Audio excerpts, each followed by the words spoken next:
Hey, salut tout le monde, ici Pegajinka.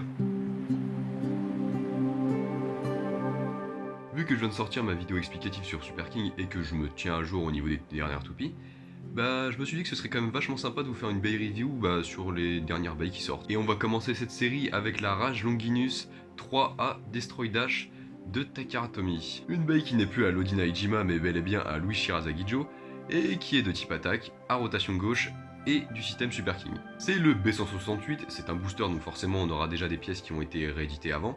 Et il est sorti le 27 juin 2020. Petit point sur la boîte, vu qu'on est sur une bail à rotation gauche, la moitié de cette dernière est toute noire, contrairement aux rotations droite où elle est toute blanche.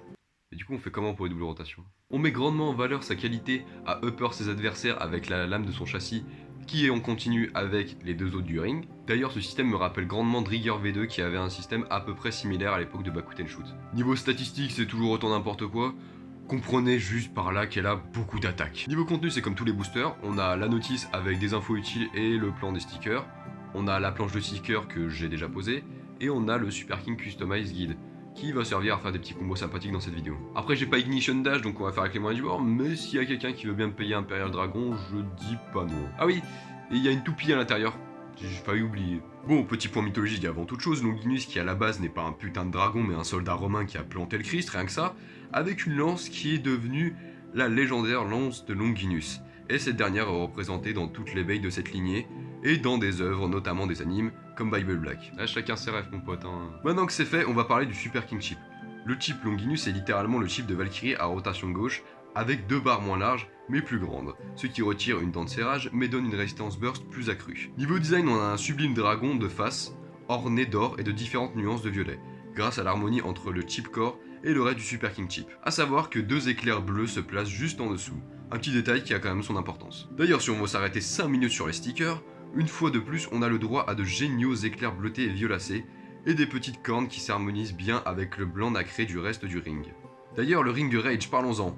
Actuellement, le ring le plus lourd, à unique rotation gauche, ce dernier possède plusieurs lames à effets divers. Tout d'abord, les lames à upper, autrement dit celles où il y a les têtes de dragon. C'est là où la majorité du poids va être, et forcément, là où ça va taper le plus souvent. Ces deux lames sont équipées d'une pointe très acérée et qui génère une force de frappe ainsi qu'un upper juste monstrueux, mais également plusieurs reliefs sur son bord, qui donnent une bonne force répulsive puisque les lames prennent progressivement en taille et en diamètre vers l'extérieur.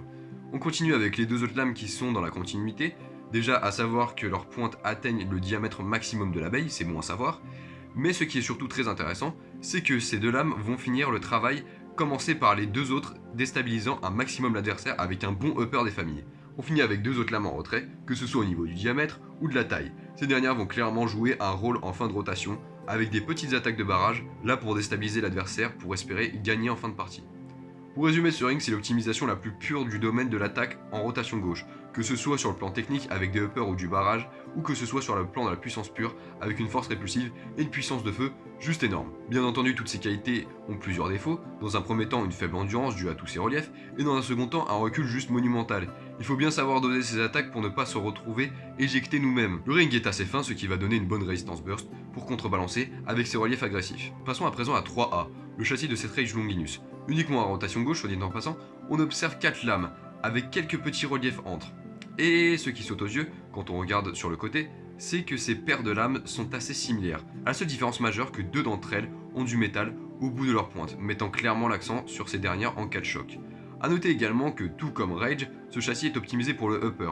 En combo avec Rage, forcément, ça fait une énormissime lame qui déstabilise l'adversaire tout son long. Mais c'est possible de le faire avec d'autres rings, comme King, et ça c'est cool. Il possède deux dents épaisses, adaptées pour ce genre de châssis agressif avec des grosses lames. Ah oui, et il ressemble à une lance aussi. Petite parenthèse, j'ai entendu que ce gimmick de combinaison entre Rage et 3A était une repompe directe de Zoai Longinus. Et j'ai vraiment pas compris pourquoi.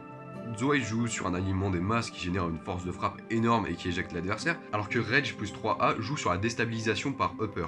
Outre l'aspect visuel, ces deux gimmicks n'ont en réalité rien à voir, mais bref. Finissons avec Destroy Dash. Bon, on le connaît ce driver, mais une piqûre de rappel fait jamais de mal.